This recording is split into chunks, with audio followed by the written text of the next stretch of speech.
Hi, Fenville Elementary. Welcome back. Hey, happy St. Patrick's Day, too. We're ready to read some more Stella Diaz. We have two chapters tonight, chapter 12 and chapter 13. So while you turn there on page 107, let's talk about what happened last night. Last night, Stella got to hang out with some of her relatives from Mexico, her grandpa and her auntie, right? And she really enjoyed her time with them, where they got to talk about when she was little and everything. But she felt kind of bad because she doesn't know a lot of Spanish, and her brother knows a lot more than she does. And she also got a chance to go visit her mom's work at the DJ station, right? And what did she do when she was there? Oh, that's right. She made a really cool story. And then she found her bravery and took a risk and actually read part of it to the class. That's exciting, isn't it? All right, let's find out tonight what happens. Chapter 12. Winters are very cold in Chicago. Sometimes it's hard to even want to leave the house. It was so cold on Christmas that we just stayed home. Plus, Mom had to work some on Christmas Eve. Luckily, New Year's Day isn't too cold. Mom decided we should do something special and celebrate it in Wisconsin Dells. Even though we have trees near our house, I never have seen as many trees as when we're in Wisconsin. The woods are so pretty, and there are so many winter activities, more than you could ever do in Chicago. Also, I'm happy to get away. I don't want to think about the presentation or school. Remember, she's got to give a presentation for 5 minutes, and she's so nervous that she's going to be Roja. Don't you want to go to Jamaica instead? I suggest to Mom. Jamaica is much farther away, I think. Mom just laughs. Oh, I wish, she says. How about when you become famous explorer or artist? We'll go. As I imagine deep sea diving, or better yet, my artwork on display in a museum, I feel okay about not going to Jamaica quite yet. Our favorite activity in the Wisconsin Dells is snowshoeing. So we go the moment we arrive. First, we have to wear these shoes that look like gigantic tennis rackets. They help you truck across the snow and also make you look sort of funny when you're walking. We look like penguins, Mom says, as we waddle in our snowshoes. I think we look like humpback whales because we're puffy from our clothes, I say. Nope, we look like spies, says Nick. Except if this were a spy movie, we would wear all white and we'd be running away from the bad guys who wear all black, I say. Why would they be wearing all white? Oh, I know. So that they could camouflage with the snow and they could see the bad guys because they're running after them in black, right? Good idea. Mom shakes her head. If you were wearing all white, I couldn't see you. And I want to be able to see my niños. Because snowshoes are heavy, Mom and Nick are able to walk much faster than I can. After a while, I kind of fall behind. Hey, slow down, I say, panting. Sorry, slowpoke, Nick calls back. I groan. He turns around to look at me. You better walk faster, too. Everyone knows that Bigfoot lives here. He especially likes to eat little girls. Do you think there's really a Bigfoot? Or do you think Nick's just trying to scare stuff? You're lying. He's not real. I stomp my feet. Then I take a quick glance around. It's eerily quiet. Come on, let's go. Walk a little faster, Stella. There's so much to do today, Mom says. Nick likes to scare me sometimes. He told me once when we were going swimming that there were alligators in the lake. It scared me so much I couldn't even go in the water for the rest of the day. When we got home, I researched alligators, and turns out there are no alligators in Illinois. When I showed Nick the website, he just shrugged and said, you never know. Now I'm pretty sure that Bigfoot isn't real, but I can hear branches moving. It's probably just the wind, but I'm going to double check when I get home. You should look that up to see if he's really real. I yell, Mom! And I run to catch up with him. I keep up, but after a while, I start feeling tired. Looking out for Bigfoot and wearing snowshoes is exhausting. Nick, can you carry me? He squats down and I jump on his back. I'm only doing this because we look bigger and more intimidating to Bigfoot, he says. I can't see his face, but I know his secret smirk is there. I giggle and hug his neck a little tighter. It's hard to stay mad at Nick for too long. Stella, we're almost to the car, Mom says, patting Nick's head. We'll grab lunch and then we'll have some more fun. During the car ride, I noticed some little huts on the lake. These are for ice fishers. Seeing them reminds me of my school project about ocean life. I haven't told Mom or Nick about the new presentation part of my project. I don't want them to think I can't handle it. I think Nick would make fun of me, and Mom has enough problems at work. I don't want to make her worry when she doesn't have to. I don't know. If my kids had a presentation and they needed help with, I sure would want them to tell me. I don't want them to be worried. I want to be able to help them out. So, you know what? Parents aren't so busy that they can't help you out. So make sure you tell. Are you thinking about your project? Mom asked. She can magically tell what I'm thinking about without me even telling her. Yep, I said quietly. Mom? Yes, Stella? Do you ever get nervous talking in front of large crowds? No, why? She says. I sigh. Oh, that's not what I was hoping to hear. Just curious. Really? Never? She pauses. Well, not really. Your abuelo was a performer. I was just used to seeing that. Her response didn't make me feel any better. In fact, I feel a little worse. Thankfully, Nick says, oh, good. There's a restaurant.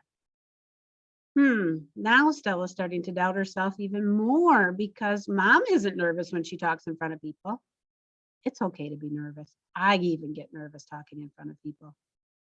After a hot lunch, we walk around downtown Dells.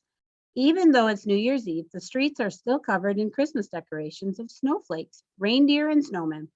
I start to wonder how we would celebrate the holidays in Mexico. I can't picture Mexico City in snow. I am also pretty sure a snowman would just melt there. So I asked, hey, Mom, what did you do for Christmas in Mexico?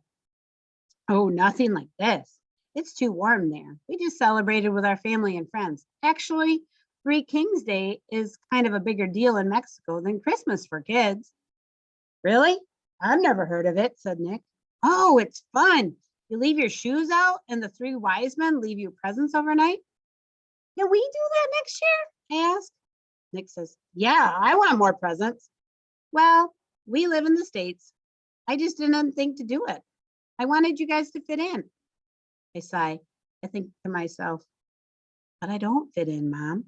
I'm different from people in my class. I'm an alien. Suddenly, I picture Pancho swimming alone in his fish tank. He can't be around other fish, but he also can't live outside of the water. He doesn't belong anywhere either. Ring, ring. It's Dad, yells Nick after he answers the phone, so I run over. Really? I whisper. It's January, and we just spoke to him on Christmas. He usually never calls this soon after Christmas. Nick nods. He covers the phone. He's going to be in Chicago in a couple of months for work. He also wants to know whether we got our Christmas presents. Excuse me. Our Christmas presents this year were more gloves and socks from Tio's store. Big surprise. Also, like usual, they look like nothing we'd ever wear, and they didn't even fit right. I put my ear to the phone and listen with Nick. Yeah, we got our presents, says Nick. Good. Got to make sure my niños are warm. Then Dad says, you know, I'd do anything for you guys. Nick rolls his eyes. Good thing we're not on video. When school starts back up after winter break, it's so cold we actually end up using some of the new gloves and socks. Sadly, Jenny's not there. She has a cold, which means I have to eat lunch without her. And it's a little scary. I'm not really friends with anyone else, so I'm not sure where to sit. At lunchtime, I look around the cafeteria. My options are slim. I also know that I can't eat anywhere near Jessica. I scan the room looking from table to table, searching for a friendly face when I finally spot Lauren, who's reading another Nancy Drew book. Yes, I think. When I walk over, Lauren makes room for me without my even asking. I nod my head. This will be good, I think. We both like being quiet. To my surprise, though, Lauren is pretty chatty today. She asks, "Hey, how's your ocean life project?" It's good, I say. My drawings do look good. It's the presentation I'm worried about. I pause and look at Lauren. She looks so excited, like she has a secret she wants to share. So I asked her, "How's your project?" I've been trying to ask more questions, as Jenny suggested, and it's working some, especially with Lauren. She leans in. "Wow, my project's great. Don't tell anyone, but I'm going to bring in my uncle's parrot for the presentation.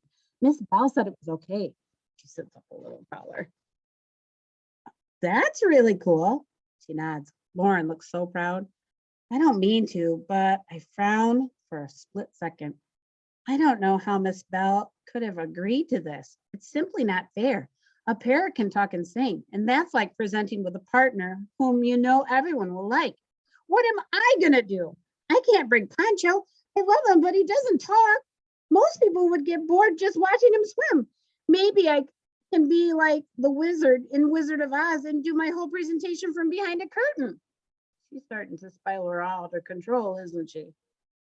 Recess is much harder than lunch without Jenny. It's too cold to be outside, so recess is in the gym. It feels lonelier there because everyone is closer together than we would be out on the playground. When Jenny's not there on a warm day, I can just hide underneath a slide. I decide to bring my notebook and pen to recess. I'm determined to figure out my presentation, so I sit on the bleachers and open the notebook to a blank page. I write presentation on the top in big letters, and I underline it 3 times. I think, then think, and think.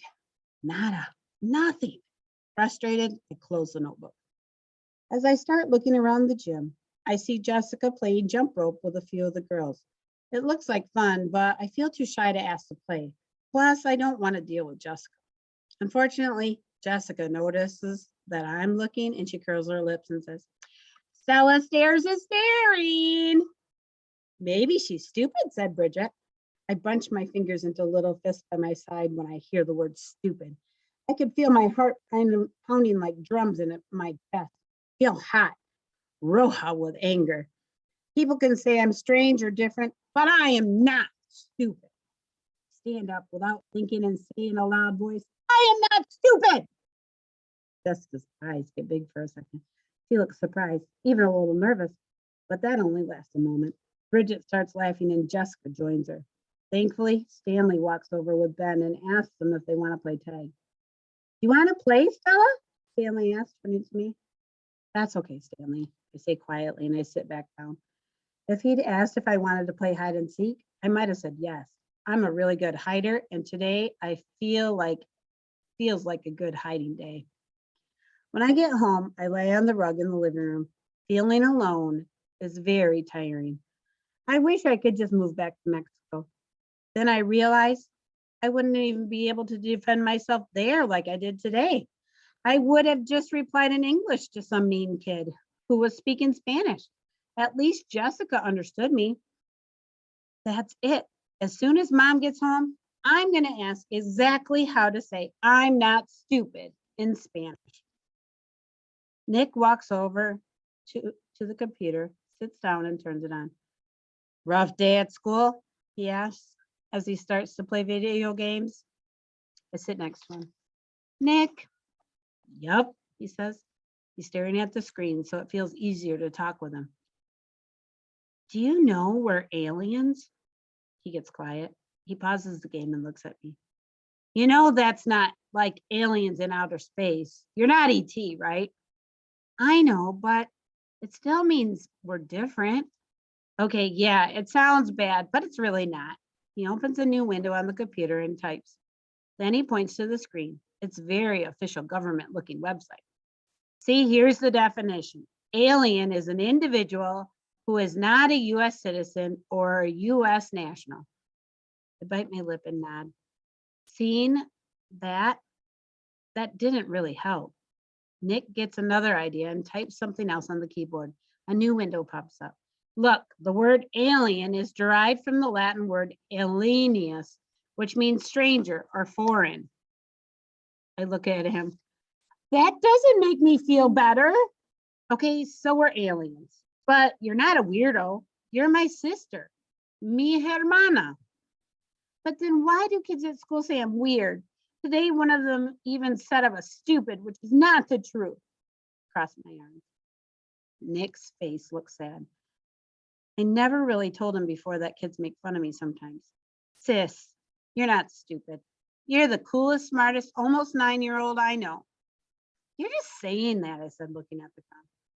No, I'm not, he said, lifting up my chin. Plus, so-called aliens, he says, putting air quotes around aliens, are some of the smartest people. Albert Einstein was an alien. He was from Germany, and he's pretty smart and cool, right? I nod. Jenny's mom is an alien. I nod again. That's true, and if she hadn't moved here, I might never have met Jenny, which would have been terrible. Plus, I'm an alien, and I'm the coolest, right? He says, putting his hand on his chest. I move my head side to side. So. Nick laughs and continues. Aliens are just people from different places, and different places can be awesome. Can you imagine if we were born here? If we weren't Mexican, Mom wouldn't know how to make albondigas. You know what? I think aliens are pretty cool, and they can speak lots of different languages, which is awesome. I wish I could do that. I guess I hadn't even considered that. Or worse, we'd just call them meatballs instead, and they would be boring meatballs sin sabor, without flavor. That makes me feel a little better. I like it when Nick listens to me. Still, I can't help but feel scared thinking about the presentation. What's the frown about? He asked. Nick's being so understanding that I just blurted out, I have to do a presentation with my fish project. I have to speak for a whole 5 minutes in front of the class. I'm nervous, I confessed, dropping my head into my hands. Oh, I remember the first time I had to do that. It was scary. I look up. I can't even picture Nick being nervous. He's so good at school presentations. Once I saw him do a debate in front of the whole school. I have no idea what to do, I say, scratching my head. Well, first of all, we will practice, I sigh. Yeah, I know, it sounds silly, but it helps. You know what? I'm going to tell you a secret. Mrs. DeRue practices reading this before I read it. Every day. Then he pauses for a good minute. And maybe Mom can take us to the Shed Aquarium. The Shed Aquarium? Nick is the smartest. We've never been, but I've always wanted to go. It's all the way downtown Chicago. It was the largest aquarium in the world for the longest time. I throw my arms around him. All right, he said. I can see the small smirk on his face. I'll be good. We can do some research and get some ideas for your presentation. Yes, I exclaim. And don't worry, I'll help you, sis. Then he nudges me, puts 2 fingers above his head like infamous. We aliens, we gotta stick together. Nick sounds like a pretty cool brother, doesn't he? He gave Stella some good ideas about her presentation and how to be ready for it. Well, that's where we're gonna stop for today, guys. And we're not gonna read any more this week. We'll start again next week, okay? But remember, tomorrow is Rainbow Fish Day, okay? Kindergarten friends need to wear purple. 1st grade wears blue. 2nd grade wears green. 3rd grade wears some yellow. 4th grade, you get to wear orange. And 5th grade, wear your red. We want to look like a rainbow fish. All right, thanks for reading with me. I'll talk to you next week. Have a great weekend. Bye.